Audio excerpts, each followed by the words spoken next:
Our ancestors were present throughout our territory over millennia and most certainly used a large portion of these lands hunting or gathering throughout our history.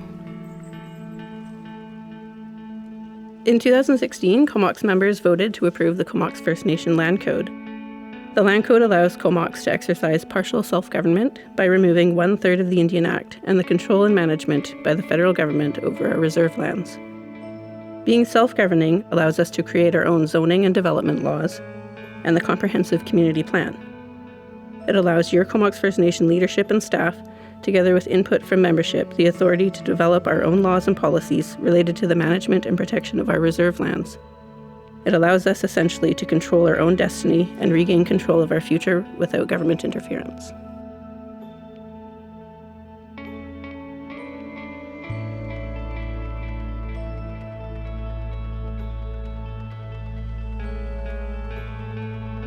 This is a really good starting point for us in our nation, and I think it will help us move forward to being prosperous. I think it will open up many opportunities, and I think people will be looking to do business with the Comox First Nation, as Comox will hold lands adjacent to the rivers and the estuaries and have views of the ocean.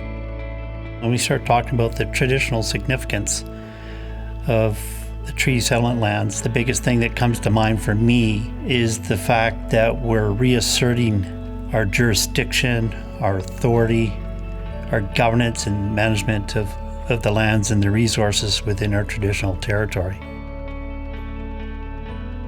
Each parcel makes up a collective of approximately 12,000 acres of treaty settlement land post-treaty, and this would make us the second largest landowner in the Comox Valley.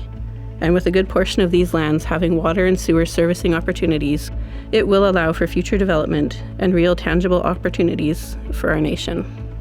With careful planning, meaningful development, and partnerships, we can take advantage of these lands in our territory to the benefit of our future generations.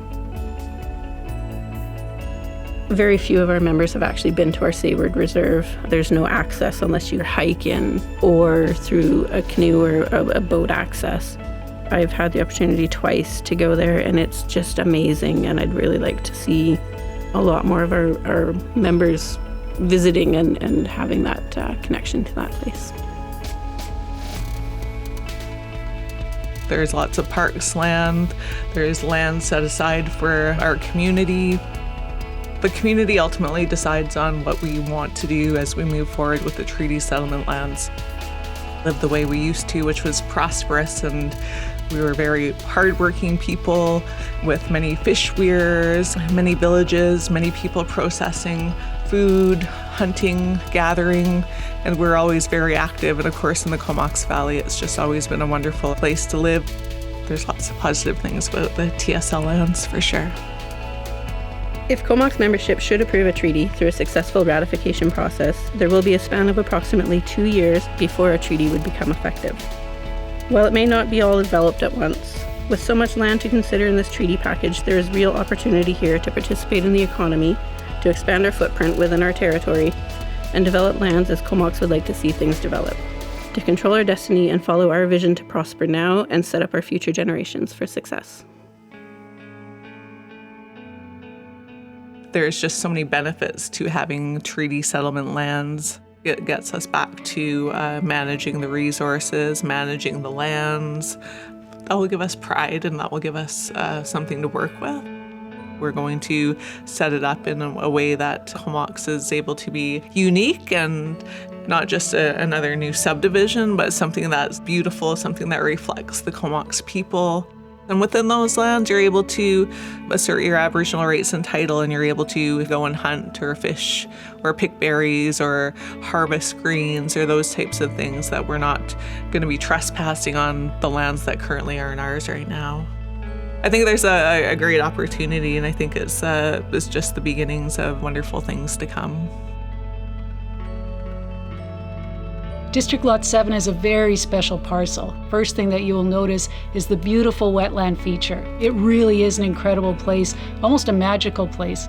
The province has required that KFN maintain 50% of the parcel as parkland. There's some very old forest on the parcel. There's bear habitat, there's incredible bird life on the parcel. It really does speak to having a significant park or open space feature.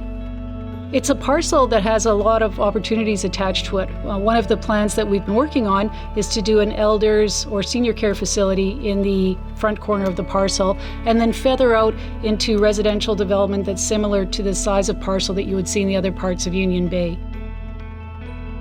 The area of land that we're calling the Southlands is probably the most exciting opportunity on the treaty table. It is the size of a new city. Imagine turning into the new development off Argyle Road, coming through a beautiful feature that speaks to this is a Comox First Nation development. You'll move into a downtown core with shops and services. You'll see a beautiful 100-acre park feature. Coming out of this central core will be a light industrial area, and then moving into mini storage.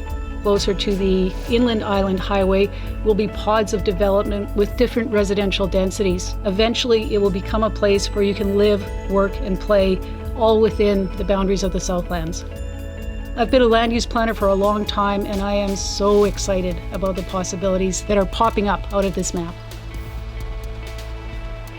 Reconnecting with our lands in a current and modern way, but also giving us that opportunity to connect in a traditional way as well is really important.